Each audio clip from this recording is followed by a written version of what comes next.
नमस्कार साथियों, मैं निशांत स्वागत करता हूं आपका आपके अपने प्लेटफॉर्म संभव एजुकेशन क्लासेस पर। साथियों, प्यारे भाइयों बहनों, इस उम्मीद के साथ शुरू करते हैं सेशन कि आप जहां भी होंगे स्वस्थ व्यस्त मस्त और ज़बरदस्त होंगे, अपना और अपनों का ख्याल रखते हुए तैयारी कर रहे होंगे।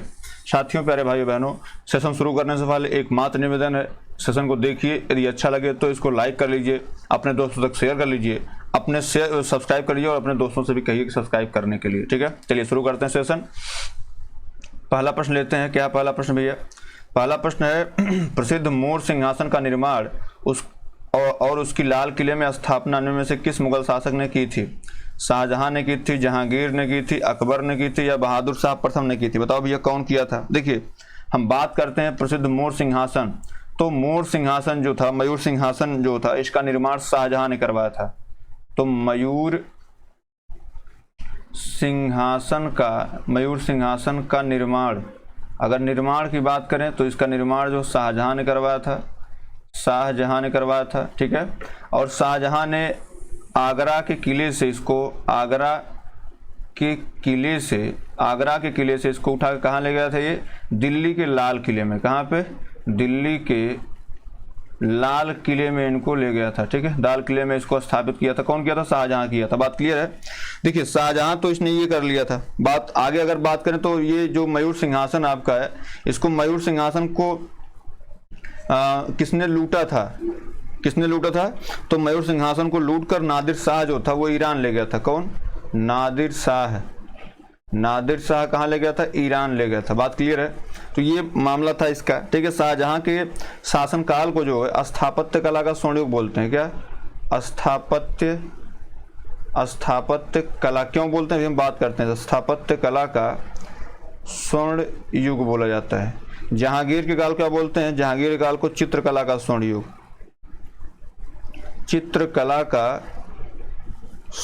बोला जाता है। ठीक है, अकबर के काल को हिंदी साहित्य का स्वर्ण युग बोला जाता है। हिंदी साहित्य का स्वर्ण युग बोला जाता है। बात क्लियर है? मुगल जो बहादुर शाह प्रथम था, इसने ऐसा कुछ काम नहीं किया जिसके लिए इसको याद किया जाए। ठीक है, बहादुर शाह द्वितीय कला किसी काम भी किया था। अब बात करते हैं क्यों स्थापत्य कला का स्वर्ण युग कहा जाता है। देखिए, इसके शासनकाल में जो शाहजहां है, इसके शासनकाल में बहुत सारी इमारतों का निर्माण कराया। उसमें दिल्ली का लाल किला प्रमुख है। दिल्ली का लाल किला, उसमें प्रमुख जो है ये दिल्ली का लाल किला है। ठीक है, इसमें जो दीवाने आम बना है, दीवाने आम, या जो आप कॉन्सेप्ट सुनते हैं दीवाने खास का, दीवाने आम, दीवाने खास। फिर उसके बाद जो आप देखते हैं दिल्ली की जामा मस्जिद, क्या? दिल्ली की जामा मस्जिद, ये भी किसने बनवाई है? दिल्ली की जामा मस्जिद किसने बनवाई है? तो भैया दिल्ली की जामा मस्जिद जो है ये आपके शाहजहां ने बनवाई है। उसके बाद आप बात करें आगरा की मोती मस्जिद, क्या? आगरा की मोती मस्जिद का भी निर्माण शाहजहां ने करवाया था। और जो आपको सबसे फेमस चीज़ है ताजमहल का भी निर्माण किसने करवाया था?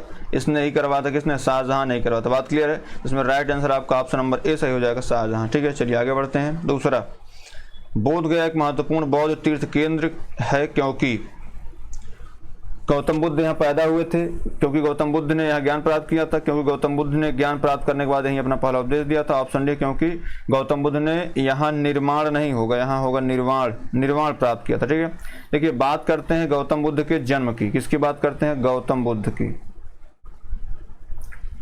बुद्ध। तो भैया यहाँ दो चीज़ इंपॉर्टेंट है, एक है जन्म और एक है मृत्यु।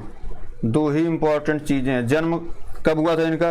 तो इनका जन्म जो हुआ था वो 563 ईसा पूर्व में हुआ था। और किस स्थान पे हुआ था? तो इनका जो जन्म हुआ वो लुम्बिनी में हुआ था।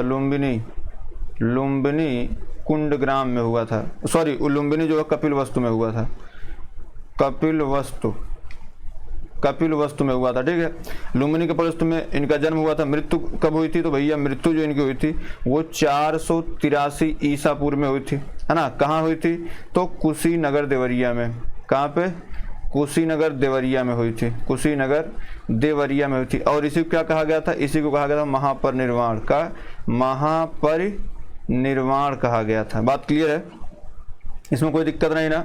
अब देखिए इन्होंने जन्म और मृत्यु के बीच में क्या किया, तो जाहिर सी बात है जब ये गए बाहर निकले, इनको बाहर राजा घूमने नहीं दे रहे थे, जब बाहर निकले तो इन्होंने जो है 4 चीज़ें देखी, बूढ़ा व्यक्ति देखा, बीमार व्यक्ति देखा, है ना, मतलब ऐसे ही इन्होंने जब देखा कि जो है लोग बूढ़े होंगे, लोग बीमार भी पड़ेंगे, संत को देख लिया इन्होंने, संत भी बनना, सारी चीज़ें देखा, तो अंततः जो है ये 29 वर्ष की अवस्था में घर से निकल गए, है ना।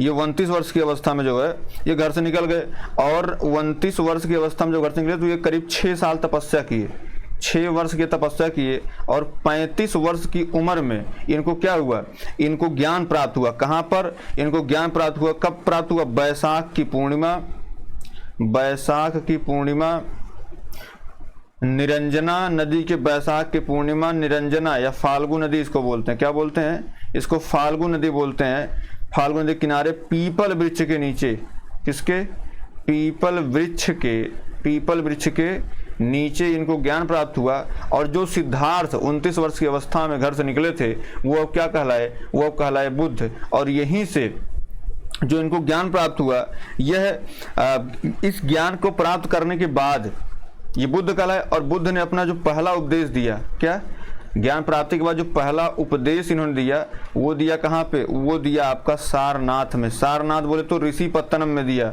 और ये किस भाषा में दिया, तो इनकी भाषा क्या थी, पाली थी, ठीक है। और अगर कोई पूछे कि सर्वाधिक उपदेश इन्होंने कहाँ दिया था, तो सर्वाधिक उपदेश इन्होंने श्रावस्ती में दिया था। कहाँ पे दिया था, श्रावस्ती में दिया था। जब ये सारनाथ में पहला उपदेश दिए तो ये क्या कहलाया, धर्म चक्र प्रवर्तन कहलाया। क्या कहलाया, धर्म चक्र प्रवर्तन कहलाए। और जब ये 29 वर्ष की अवस्था में घर से निकले थे तो ये कहलाया था महाभिनिष्क्रमण। क्या कहलाया था, महाभिनिष्क्रमण कहलाया था। बात क्लियर है। आगे चल करके जो यहाँ पे बौद्ध संगीतियाँ हुई, तो 4 बौद्ध संगीतियाँ हुई। इसमें आपको अब यहाँ जगह तो नहीं है, रा वै पा कु, राजगिरी, वैशाली, पाटलिपुत्र, कुंडग्राम में हुई थी, ठीक है। अगर 5वीं पूछता कभी तो आप कन्नौज बताइएगा, कहाँ पे हुई थी, कन्नौज में हुई थी 5वीं वाली, ठीक है। भैया इसमें पूछा क्या है, क्यों महत्वपूर्ण था, क्योंकि गौतम बुद्ध को यही बोध गया में ही क्या हुआ था, ज्ञान प्राप्त हुआ था। गौतम बुद्ध पैदा कहाँ हुए थे, तो भैया लुम्बिनी कपिलवस्तु में पैदा हुए थे। गौतम बुद्ध को ज्ञान प्राप्त करने के बाद पहला उपदेश कहाँ दिया था, तो सारनाथ ऋषिपत्तनम में दिया था, ठीक है। क्योंकि गौतम बुद्ध को गौतम बुद्ध निर्माण जो है बोध गया में नहीं बल्कि कुशीनगर में प्राप्त हुआ था। बात क्लियर है। चलिए आगे बढ़ते हैं, अगला प्रश्न लेते हैं। इसमें ऑप्शन नंबर 20 सही है। महात्मा गांधी ने भारतीय राष्ट्रीय कांग्रेस के निम्नलिखित सत्रों में से किसकी अध्यक्षता की थी। 1922 गया, 1923 दिल्ली, 1924 बेलगाम, 1925 कानपुर। देखिए भैया बात करते हैं अगर 1922 गया अधिवेशन की, तो इसकी जो अध्यक्षता है वो चित्तरंजन दास किए थे।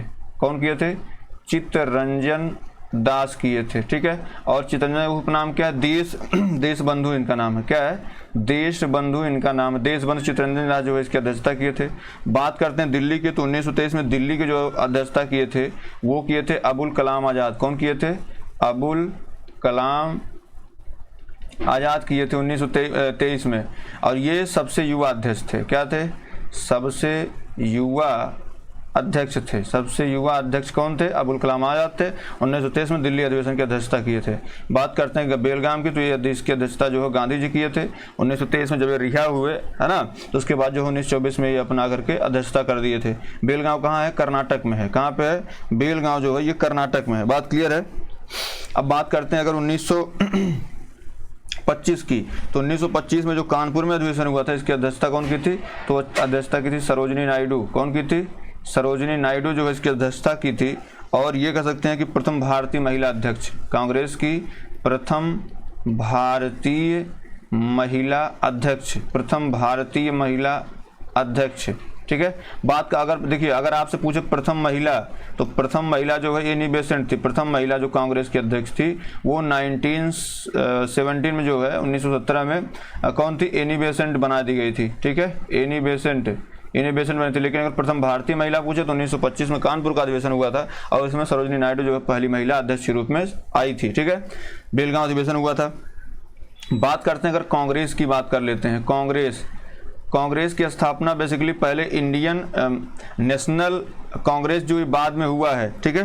कांग्रेस की स्थापना जो है पहले दूसरे नाम से हुई थी 1984 में ही, लेकिन 28 दिसंबर 1885 को, कब, 28 दिसंबर 1885 को जो है भारत के सबसे बड़े राजनीतिक दल के रूप में जो है कांग्रेस की स्थापना होती है। और करने वाला कौन होता है? करने वाला होता है आपका जो है ए.ओ. ह्यूम। कौन होता है? ए.ओ. ह्यूम होता है, ठीक है। ए.ओ. ह्यूम कहता है। कांग्रेस का जो पहला अधिवेशन 1885 में होता है।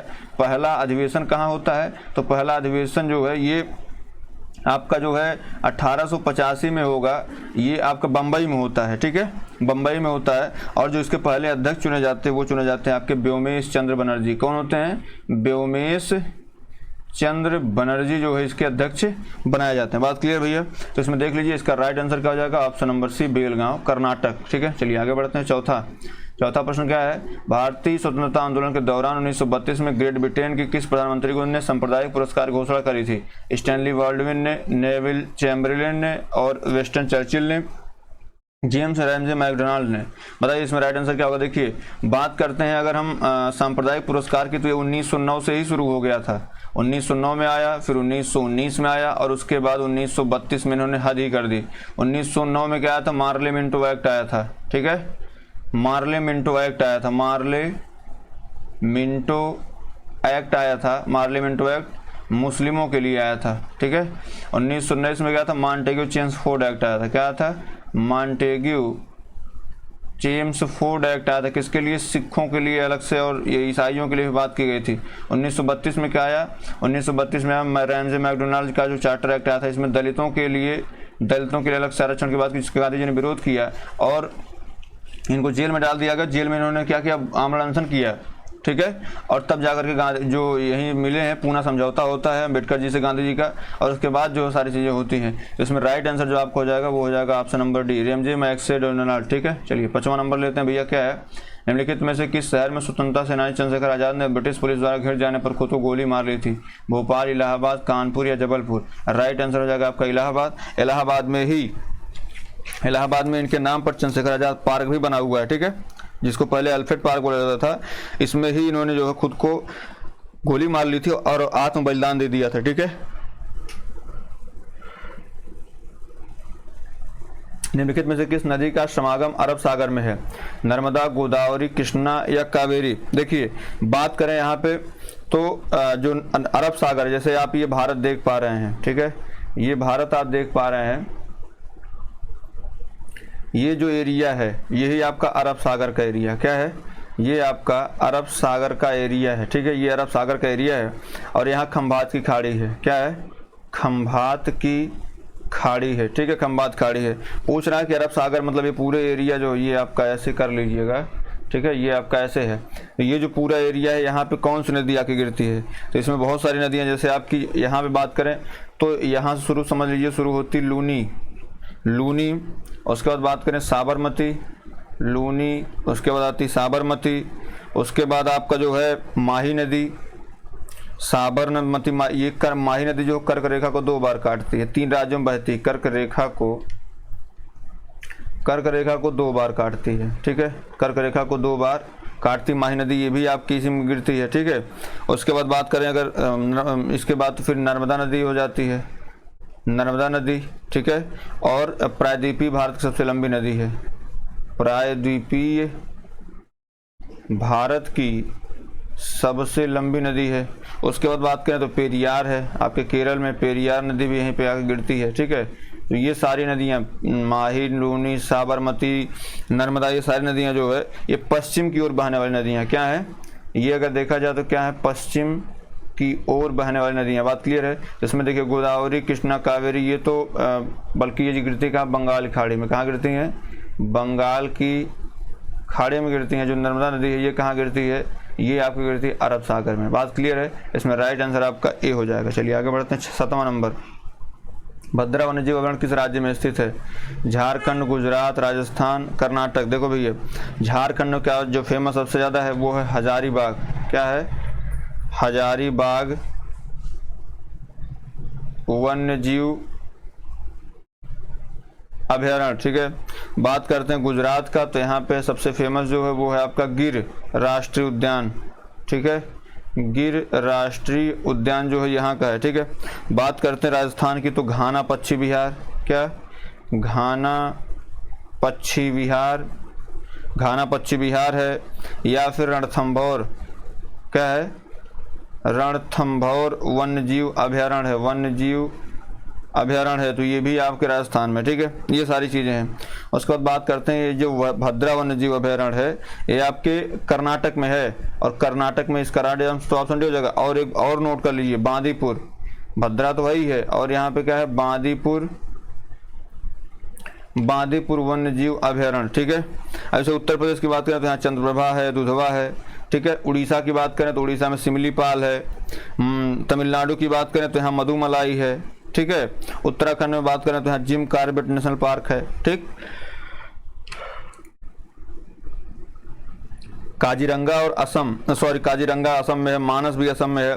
जो पखाल वन्यजीव अभयारण्य है, पूछा जाता है आपसे, पखाल वन्यजीव अभयारण्य, पखाल वन्यजीव अभयारण्य कहाँ पे है, अभयारण्य कहाँ पे है, तो ये आपका पड़ जाता है आंध्र प्रदेश में। पखाल वन्यजीव अभयारण्य कहाँ पे है, आंध्र प्रदेश में। बात क्लियर भैया, इसमें राइट आंसर आपका डी ऑप्शन हो जाएगा। चलिए आगे बढ़ते हैं। 8वां नंबर क्या है, निम्नलिखित में किस राज्य में भारत में जनसंख्या का घनत्व, घाना तो नहीं, यहाँ पे हो जाएगा आपका घनत्व, घनत्व सबसे कम है, ठीक है। मिजोरम, सिक्किम, नागालैंड, अरुणाचल प्रदेश। बताओ भैया इसमें राइट आंसर क्या हो जाएगा। देखिए बात करते हैं 2011 की जनगणना के अनुसार, तो भारत का सर्वाधिक जनसंख्या घनत्व वाला जो जिला है यह सबसे सर्वाधिक घनत्व वाला जो इसमें पूछा क्या है, किस राज्य में जनसंख्या घनत्व सबसे कम है। तो अगर आपसे पूछे सर्वाधिक घनत्व, क्या पूछे, अगर आपसे पूछे सर्वाधिक घनत्व वाला जिला, सर्वाधिक घनत्व वाला जिला कौन है, तो सर्वाधिक घनत्व वाला जिला आपका है बिहार, ठीक है।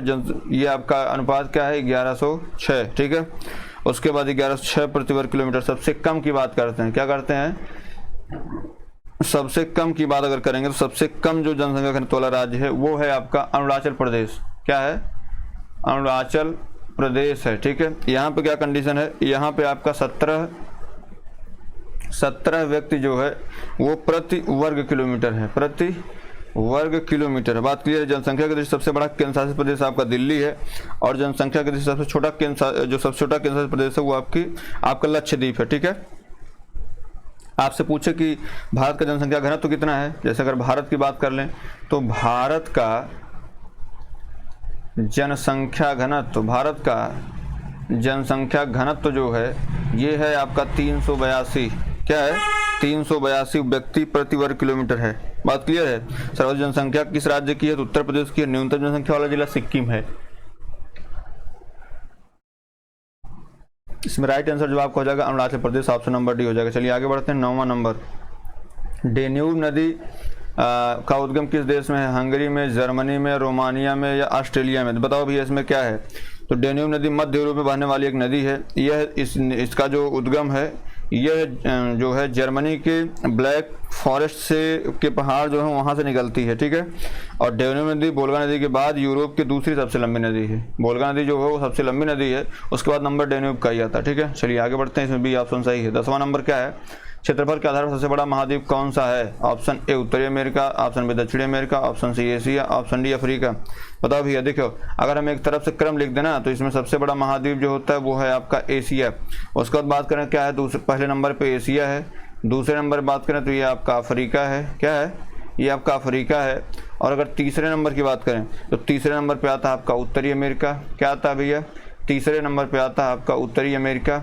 और उसका चौथे नंबर पे जो आता है वो आता है दक्षिण अमेरिका। क्या भैया, जो चौथे नंबर पे आपका दक्षिण अमेरिका है। पांचवें की बात करें तो पांचवें नंबर पे आपका है अंटार्कटिका।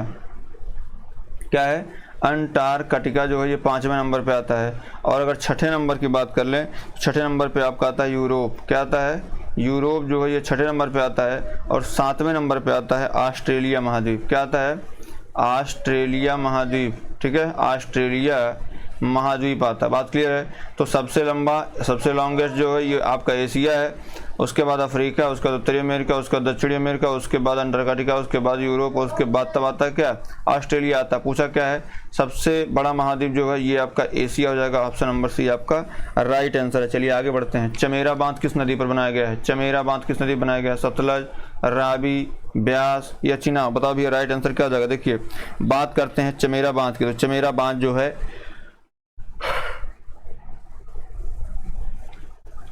ये हिमाचल प्रदेश में स्थित है। कहाँ पे है, हिमाचल प्रदेश में स्थित है और ये किस नदी पर स्थित है, तो चमेरा, और चमेरा से बन जाएगा रावी।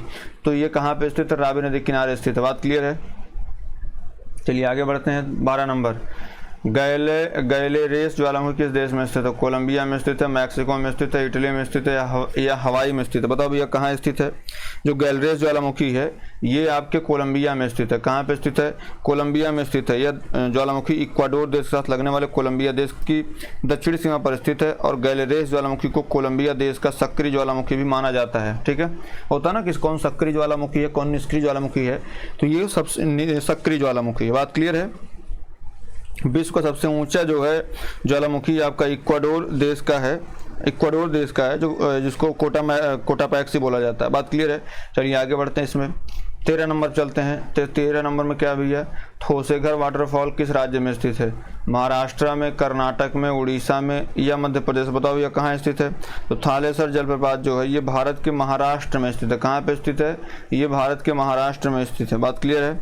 बात करें आगे दूध सागर जलप्रपात की, तो ये आपके जैसे अगर आपसे पूछे दूध सागर जलप्रपात, दूध सागर, हम आपसे इंपॉर्टेंट इसको दूध सागर जलप्रपात, तो दूध सागर जलप्रपात जो है ये कहाँ स्थित है, तो ये आपके गोवा में स्थित है। कहाँ पे स्थित है, गोवा में स्थित है। उसके बाद बात करें जोग या गरसोसपा जलप्रपात, तो ये कहाँ पे है, जैसे अगर बात करें जोग या गरसोसपा जलप्रपात, जोग या गरसोपा जलप्रपात, गरसोपा जलप्रपात ये कहाँ पे है, तो ये आपके कर्नाटक में है। ठीक है। उसके बाद बात करें हम डुडुमा जलप्रपात, कौन, डुडुमा जलप्रपात, डुडुमा जलप्रपात जो है ये भी आपके उड़ीसा में स्थित है। ठीक है। उसके बाद बात करें अगर हम मध्य प्रदेश में बहुत सारे हैं। ठीक है, तो इस प्रकार से जैसे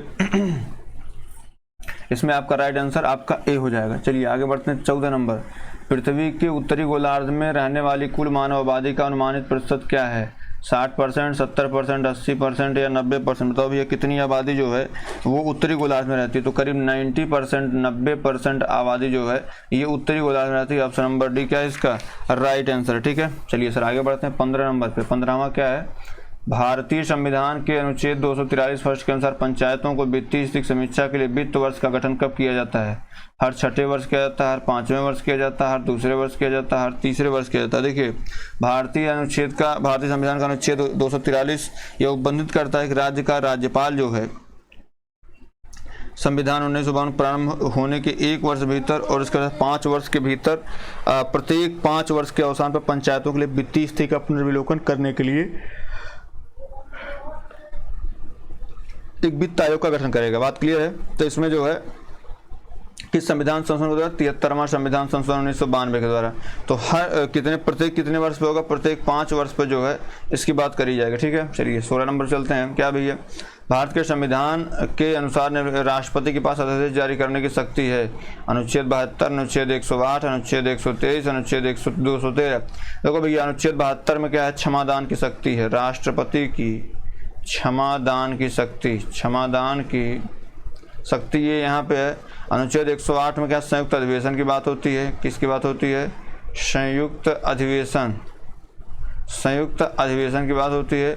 और अनुच्छेद 123 में जो है, अनुच्छेद 123 में जो है संसद दोनों सत्र में न हो तो राष्ट्रपति इस बात का समाधान हो जाए कि वर्तमान परिस्थितियां ऐसी हैं जिसमें तुरंत कार्रवाई करना आवश्यक है, तो वो क्या जारी करता है, वो जारी करता है आपका अध्यादेश। तो अध्यादेश जारी करने की शक्ति आपके 123 में है। अगर हम बात करें 213 की, तो अनुच्छेद 213 के तहत राज्यपाल भी जो है, राज्यपाल, ठीक है, राज्यपाल को भी राष्ट्रपति की बात अध्यादेश जारी करने की शक्ति। राज्यपाल जब अध्यादेश जारी करता है, क्या करता है, राज्यपाल जो है जब अध्यादेश जारी करता है। बात क्लियर है। इसमें राइट आंसर राष्ट्रपति के बारे में पूछा है, तो इसमें राइट आंसर आपका अनुच्छेद 123 हो जाएगा। चलिए आगे बढ़ते हैं।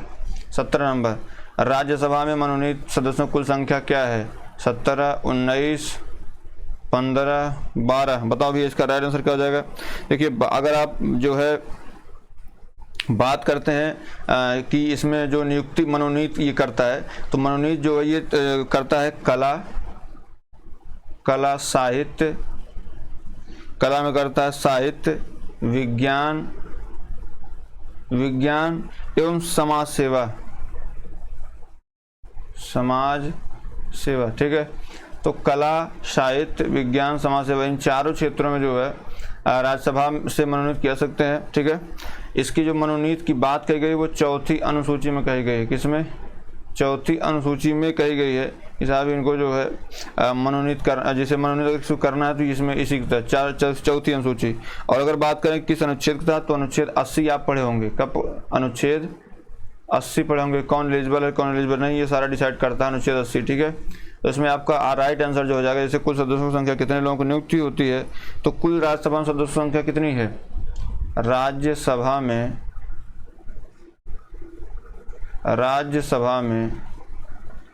कुल सदस्यों की संख्या कितनी है? तो राज्यसभा में जो कुल सदस्यों की संख्या है वो है आपका 250 मैक्सिमम हो सकती है। ठीक है, वर्तमान जो इसे 250 मैक्सिमम हो सकती है। अभी वर्तमान में कितनी है? 245 है। ठीक है, 245 भी वर्तमान में है। और 12 सदस्यों को इसमें मनोनीत कर सकता है। कितने? 12 सदस्यों को मनोनीत कर सकता है। कहाँ से पावर मिली भैया? अनुच्छेद 80 और चौथी अनुसूची से मिली हुई। बात क्लियर है? इसके 1/3 सदस्य जो है, जो राज्यसभा है, इसके 1/3 सदस्य हर दूसरे साल रिटायर होते हैं। ठीक है, तो चलिए सर, इसमें 17 नंबर में आपका ऑप्शन नंबर जो है ये 12 हो जाएगा। 12 सदस्यों को राष्ट्रपति मनोनीत कर सकता है। ठीक है, चलिए आगे बढ़ते हैं। 18 नंबर, किसको विधानसभा का सत्रावसान करने की शक्ति होती है? ऑप्शन ए राज्यपाल, ऑप्शन बी प्रधानमंत्री, ऑप्शन सी है आपका उपराष्ट्रपति, ऑप्शन डी है आपका मुख्यमंत्री। ठीक है, बताओ भैया इसका राइट आंसर क्या हो जाएगा? किसको विधानसभा सत्रावसान करने की अनुमति है? बात करें अगर इसकी, तो जो अनुच्छेद 174 आप पढ़ेंगे। क्या पढ़ेंगे? अनुच्छेद 174 पढ़ेंगे। तो इसमें किसको पावर दी गई है? जो विधानसभा के सत्रावसान की बात है, विधानसभा के सत्रावसान करने की शक्ति जो पावर है वो आपके जो है जो आपका वो होता है राज्यपाल होता है राज्य का, उसमें है। अनुच्छेद 174 के तहत किसके पास है? राज्यपाल के तहत होती है। इसमें जो राज्यपाल होता है ये होता है। ठीक है, जैसे लोकसभा होती है, जैसे कार्यपालिका जो है वो इसके प्रति विधायिका के प्रति जवाबदेह होती है, तो विधानसभा का सत्रावसान करने की शक्ति इसके राज्यपाल की होती है। इसमें 18 नंबर आपका ए सही हो जाएगा। चलिए आगे बढ़ते हैं।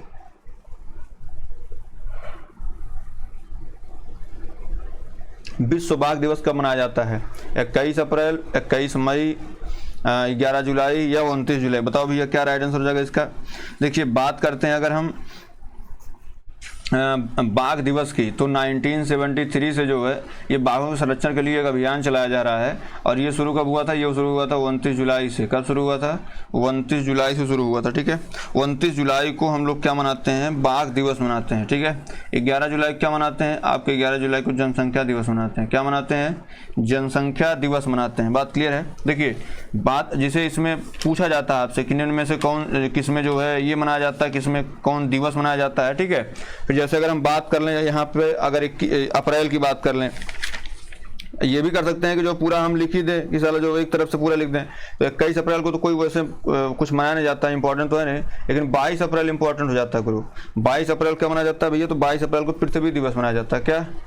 पृथ्वी दिवस मनाया जाता है 22 अप्रैल को। ठीक है, यहीं पे अगर कहीं आपसे पूछ ले 22 मार्च, तो भैया जो 22 मार्च है ना, 22 मार्च, तो 22 मार्च को विश्व जल संरक्षण दिवस मनाया जाता है। क्या? विश्व जल संरक्षण दिवस। बहुत जल्द हम आपके लिए दिवस लेके आने वाले हैं, राष्ट्रीय और अंतर्राष्ट्रीय दोनों। ठीक है, बात करते हैं अगर हम किसकी, 21 मई की, तो भैया 21 मई को आतंकवाद विरोधी दिवस मनाया जाता है। क्या? आतंकवाद विरोधी दिवस मनाया जाता है। बात क्लियर है? तो भैया इसमें राइट आंसर जो आपका हो जाएगा वो हो जाएगा 29 जुलाई। ठीक है, 29 जुलाई को जो है बाघ दिवस मनाते हैं। चलिए आगे बढ़ते हैं। 20वां नंबर, नाबार्ड का विस्तृत रूप क्या है? बताइए, नाबार्ड का विस्तृत रूप क्या भैया? नाबार्ड बोले तो NABARD, ये तो नाबार्ड है ना। तो नाबार्ड बोले तो क्या? नाबार्ड बताइए इसका। देखिए, बात करें नाबार्ड की, तो नाबार्ड का जो फुल फॉर्म है वो होता है NATI, national bank for agriculture. किसको बोलते हैं? नेशनल बैंक फॉर एग्रीकल्चर होता है। ठीक है, नेशनल बैंक फॉर एग्रीकल्चर। ठीक है, एग्रीकल्चर होता है। बात क्लियर है? राष्ट्रीय कृषि एवं ग्रामीण विकास बैंक। ठीक है, यह ऐसा बैंक है जो ग्रामीण को उनके विकास और आर्थिक रूप से जीवन को सुधारने के लिए ऋण उपलब्ध कराता है। यह भारत में कृषि, लघु एवं कुटीर उद्योग, ग्रामीण उद्योग, हस्तशिल्प, अन्य शिल्पों के उन्नयन विकास के लिए ऋण की सुविधा देता है। इसकी जो स्थापना हुई थी नाबार्ड की, वो हुई थी आपकी 12 जुलाई